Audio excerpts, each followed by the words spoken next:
ओम शांति। 22 फरवरी 2024। बाबा के महावाक्य। मीठे बच्चे, इस शरीर से जीते जी मरने के लिए अभ्यास करो। मैं भी आत्मा, तुम भी आत्मा। इस अभ्यास से ममत्व निकल जाएगा। प्रश्न: सबसे ऊंची मंजिल कौन सी है? उस मंजिल को प्राप्त करने वालों की निशानी क्या होगी? उत्तर: सभी देहधारियों से ममत्व टूट जाए, सदा भाई भाई की स्मृति रहे, यही है ऊंची मंजिल। इस मंजिल पर वही पहुंच सकते हैं जो निरंतर देही अभिमानी बनने का अभ्यास करते हैं। अगर देही अभिमानी नहीं तो कहीं न कहीं फंसते रहेंगे, या अपने शरीर में या किसी न किसी मित्र संबंधी के शरीर में। उन्हें कोई की बात अच्छी लगेगी या कोई का शरीर अच्छा लगेगा। ऊंची मंजिल पर पहुंचने वाले जिस्म देह से प्यार कर नहीं सकते। उनका शरीर का भान टूटा हुआ होगा। ओम शांति। रूहानी बाप रूहानी बच्चों को कहते हैं, देखो, मैं तुम सभी बच्चों को आप समान बनाने आया हूँ। अब बाप आप समान बनाने कैसे आएंगे? वह है निराकार। कहते हैं मैं निराकार हूँ। तुम बच्चों को आप समान अर्थात निराकारी बनाने, जीते जी मरना सिखलाने आया हूँ। बाप अपने को भी आत्मा समझते हैं ना? इस शरीर का भान नहीं है। शरीर में रहते हुए भी शरीर का भान नहीं है। यह शरीर उनका तो नहीं है ना? तुम बच्चे भी इस शरीर का भान निकाल दो। तुम आत्माओं को ही मेरे साथ चलना है। यह शरीर जैसे मैंने लोन लिया है, वैसे आत्माएं भी लोन लेती हैं पाठ बजाने लिए। तुम जन्म जन्मांतर शरीर लेते आए हो। अब जैसे मैं जीते जी इस शरीर में हूँ, परंतु हूँ तो न्यारा अर्थात मरा हुआ। मरना शरीर छोड़ने को कहा जाता है। तुमको भी जीते जी इस शरीर से मरना है। मैं भी आत्मा, तुम भी आत्मा। तुमको भी मेरे साथ चलना है या यहाँ ही बैठना है? तुम्हारा इस शरीर में जन्म जन्मांतर का मोह है।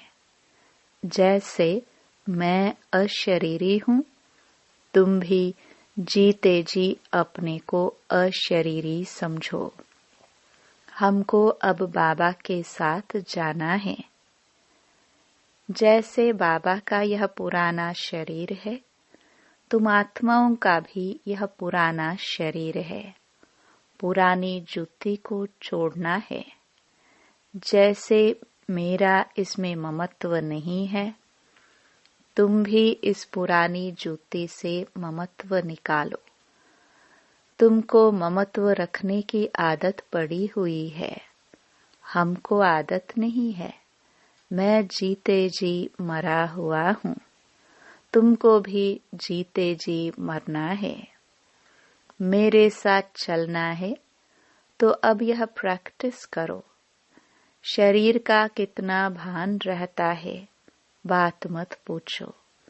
शरीर रोगी हो जाता है तो भी आत्मा उसको छोड़ती नहीं है। इससे ममत्व निकालना पड़े। हमको तो बाबा के साथ जाना जरूर है। अपने को शरीर से न्यारा समझना है। इसको ही जीते जी मरना कहा जाता है। अपना घर ही याद रहता है। तुम जन्म जन्मांतर से इस शरीर में रहते आए हो, इसलिए तुमको मेहनत करनी पड़ती है। जीते जी मरना पड़ता है। मैं तो इसमें आता ही टेम्पररी हूँ, तो मरकर चलने से अर्थात अपने को आत्मा समझकर चलने से कोई भी देहधारी में ममत्व नहीं रहेगा। अक्सर करके किसी न किसी का किसी में मोह हो जाता है। बस उनको देखने बिगर रह नहीं सकते। यह देहधारी की याद एकदम उड़ा देनी चाहिए, क्योंकि बहुत बड़ी मंजिल है। खाते पीते जैसे कि इस शरीर में हो ही नहीं। यह अवस्था पक्की करनी है, तब अष्ट रत्नों की माला में आ सकते हैं। मेहनत बिगर थोड़ी ऊंच पद मिल सकता है। जीते जी देखते हुए समझे कि मैं तो वहां का रहने वाला हूँ। जैसे बाबा इसमें टेम्पररी बैठा है, ऐसे अब हमको भी घर जाना है। जैसे बाबा का ममत्व नहीं है, वैसे हमको भी इसमें ममत्व नहीं रखना है। बाबा को तो इस शरीर में बैठना पड़ता है, तुम बच्चों को समझाने लिए। तुमको अब वापस चलना है, इसलिए कोई देहदारी में ममत्व न रहे। यह फलानी बहुत अच्छी है, मीठी है, आत्मा की बुद्धि जाती है ना। बाप कहते हैं शरीर को नहीं, आत्मा को देखना है। शरीर को देखने से तुम फंस मरेंगे। बड़ी मंजिल है। तुम्हारा भी जन्म जन्मांतर का पुराना ममत्व है। बाबा का ममत्व नहीं है, तब तो तुम बच्चों को सिखलाने आया हूँ। बाप खुद कहते हैं मैं तो इस शरीर में नहीं फंसता हूँ, तुम फंसे हुए हो। मैं तुमको छुड़ाने आया हूँ। तुम्हारे 84 जन्म पूरे हुए, अब शरीर से भान निकालो। देही अभिमानी होकर न रहने से तुम कहीं न कहीं फंसते रहेंगे। कोई की बात अच्छी लगेगी, कोई का शरीर अच्छा लगेगा, तो घर में भी उनकी याद आती रहेगी। जिस्म पर प्यार होगा तो हार खा लेंगे। ऐसे बहुत खराब हो जाते हैं। बाप कहते हैं स्त्री पुरुष का संबंध छोड़ अपने को आत्मा समझो। यह भी आत्मा, हम भी आत्मा। आत्मा समझते समझते शरीर का भान निकलता जाएगा। बाप की याद से ही विकर्म भी विनाश होंगे। इस बात पर तुम अच्छी तरह से विचार सागर मंथन कर सकते हो। विचार सागर मंथन करने बगैर तुम उछल नहीं सकेंगे। यह पक्का होना चाहिए कि हमको बाप के पास जाना है जरूर। मूल बात है याद की। 84 का चक्र पूरा हुआ, फिर शुरू होना है। इस पुरानी देह से ममत्व नहीं हटाया तो फंस पड़ेंगे, या अपने शरीर में या कोई मित्र संबंधी के शरीर में। तुमको तो किससे भी दिल नहीं लगानी है।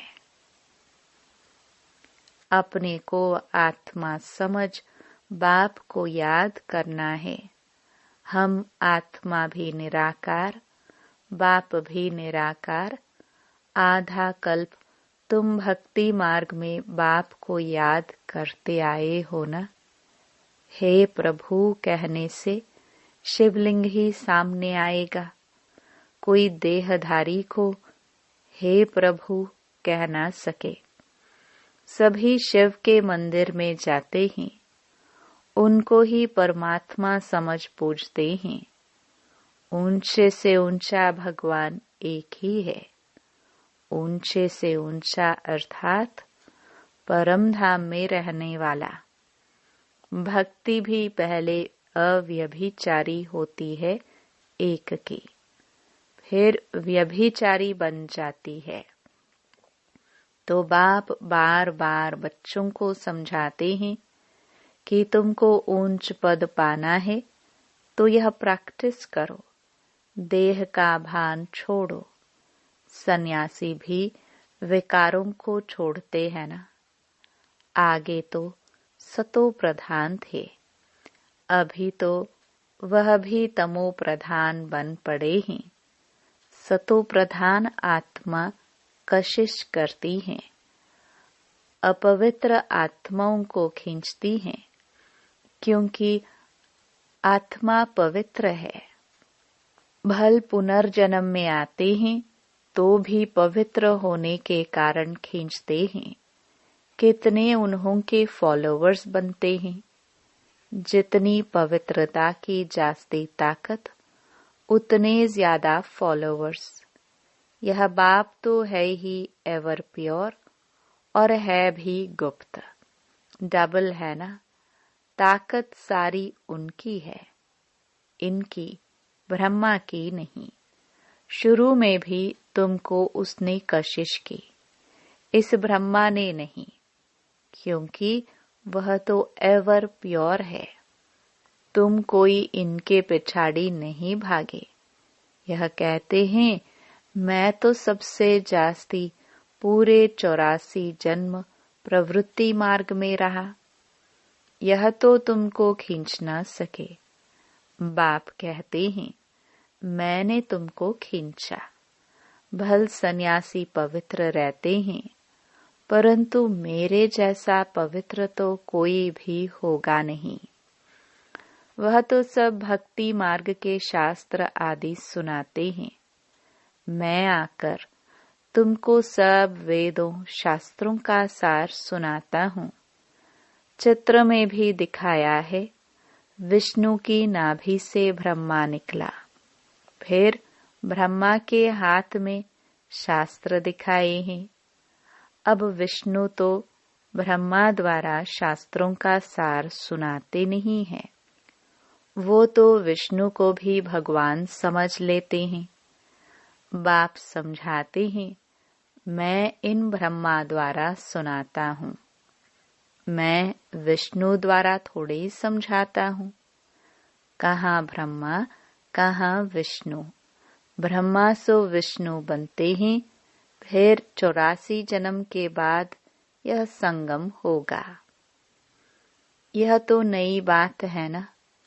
कितनी वंडरफुल बातें हैं समझाने की। अब तो बाप कहते हैं बच्चे जीते जी मरना है। तुम शरीर में जीते हो ना, समझते हो हम आत्मा है, हम बाबा के साथ चले जाएंगे। यह शरीर आदि कुछ भी ले नहीं जाना है। अब बाबा आया है, कुछ तो नई दुनिया में ट्रांसफर कर दे। मनुष्य दान पुण्य करते हैं दूसरे जन्म में पाने के लिए। तुमको भी नई दुनिया में मिलना है। यह भी करेंगे वही जिन्होंने कल्प पहले किया होगा। कम जास्ती कुछ भी होगा नहीं। तुम साक्षी होकर देखते रहेंगे। कुछ कहने की भी दरकार नहीं रहती। फिर भी बाप समझाते हैं जो कुछ करते हैं तो उसका भी अहंकार नहीं आना चाहिए। हम आत्मा यह शरीर छोड़कर जाएंगे। वहां नई दुनिया में जाकर नया शरीर लेंगे। गाया भी जाता है, राम गयो रावण गयो। रावण का परिवार कितना बड़ा है, तुम तो मुट्ठी भर हो। यह सारा रावण संप्रदाय है, तुम्हारा राम संप्रदाय कितना थोड़ा होगा, 9 लाख। तुम धरती के सितारे हो ना, माँ बाप और तुम बच्चे। तो बाप बार बार बच्चों को समझाते हैं कि मर्जीवा बनने की कोशिश करो। अगर किसको देखकर बुद्धि में आता है यह बहुत अच्छी है, बहुत मीठा समझाती है, यह भी माया का वार होता है। माया ललचा देती है, उनकी तकदीर में नहीं है तो माया सामने आ जाती है। कितना भी समझाओ तो गुस्सा लगेगा। यह नहीं समझते हैं कि यह देह अभिमान ही काम करा रहा है। अगर ज्यादा समझाते हैं तो टूट पड़ते हैं, इसलिए प्यार से चलाना पड़ता है। किससे दिल लग जाता है तो बात मत पूछो, पागल हो जाते हैं। माया एकदम बेसमझ बना देती है। इसलिए बाप कहते हैं कभी कोई के नाम रूप में नहीं फंसना। मैं आत्मा हूँ और एक बाप जो विदेही है उनसे ही प्यार रखना है। यही मेहनत है। कोई भी देह में ममत्व न हो। ऐसे नहीं घर में बैठे भी वह ज्ञान देने वाली याद आती रहे, बड़ी मीठी है, बहुत अच्छा समझाती है। अरे मीठा तो ज्ञान है, मीठी आत्मा है, शरीर थोड़े ही मीठा है। बात करने वाली भी आत्मा है, कभी भी शरीर पर आशिक नहीं होना है। आजकल तो भक्ति मार्ग बहुत है। आनंदमयी माँ को भी माँ माँ करते याद करते रहते हैं। अच्छा, बाप कहाँ है? वर्षा बाप से मिलना है या माँ से? माँ को भी पैसे कहाँ से मिलेगा? सिर्फ माँ माँ कहने से जरा भी पाप नहीं कटेंगे। बाप कहते हैं मामेकम याद करो, नाम रूप में नहीं फंसना है और ही पाप हो जाएगा, क्योंकि बाप का नाफरमान बरदार बनते हो। बहुत बच्चे भूले हुए हैं।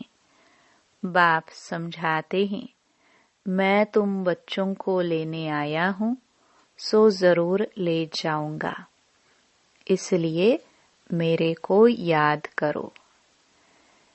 एक मुझे याद करने से ही तुम्हारे पाप कटेंगे।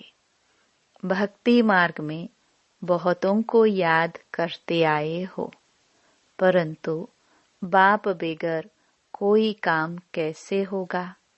बाप थोड़ी कहते हैं माँ को याद करो। बाप तो कहते हैं मुझे याद करो, पतित पावन मैं हूँ। बाप के डायरेक्शन पर चलो। तुम भी बाप के डायरेक्शन पर औरों को समझाते रहो। तुम थोड़े ही पतित पावन ठहरे, याद एक को ही करना है। हमारा तो एक बाप, दूसरा न कोई। बाबा, हम आप पर ही वारी जाएंगे। वारी जाना तो शिव बाबा पर ही है और सबकी याद छूट जानी चाहिए। भक्ति मार्ग में तो बहुतों को याद करते रहते हैं। यहाँ तो एक शिव बाबा, दूसरा न कोई। फिर भी कोई अपनी चलाते हैं तो क्या गति सदगति होगी? मूंझ पड़ते हैं, बिंदी को कैसे याद करे? अरे तुमको अपनी आत्मा याद है ना? कि मैं आत्मा हूँ, वह भी बिंदी रूप ही है, तो तुम्हारा बाप भी बिंदी है। बाप से वर्षा मिलता है, माँ तो फिर भी देहदारी हो जाती है। तुमको विदेही से ही वर्षा मिलना है, इसलिए और सब बातें छोड़ एक से बुद्धि योग लगाना है। अच्छा, मीठे मीठे सिखिलदे बच्चों प्रति माता पिता बाप दादा का याद प्यार और गुड मॉर्निंग।